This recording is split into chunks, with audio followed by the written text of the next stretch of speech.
In this video, you'll learn how to find mock trading on Binance. This guide explains the steps necessary to access the demo trading environment, allowing you to practice without using real funds. Begin by navigating to the Binance website and signing into your account. Once you have successfully logged in, look for the main menu at the top of the screen. From there, locate the futures trading section. This section is specifically designed for trading futures contracts. After selecting futures, ensure you are using the correct version that supports demo trading, which is often labeled as testnet or mock trading.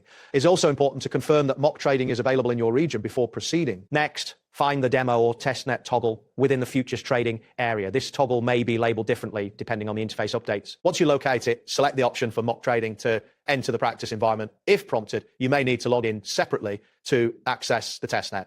After logging in, check your account balance to ensure that demo funds are visible. It is crucial to remember that you should not use real funds while in this mode, as it is strictly for practice purposes. After successfully switching to mock trading, you can start placing demo trades using the available test funds. This allows you to experiment with different order types, such as market and limit orders, and adjust leverage settings. During this practice session, monitor your simulated profits and losses to understand how your trades are performing. Engaging in these practices helps you learn how futures orders behave without the risk of losing actual money. When you feel satisfied with your practice session, you can exit the mock trading environment. Make sure to log out properly to secure your account. It is advisable to revisit the mock trading feature periodically to refine your skills and strategies. Practicing in this safe environment builds your trading confidence and prepares you for real market scenarios. That wraps up today's guide. Thanks for watching, and catch you in the next tutorial.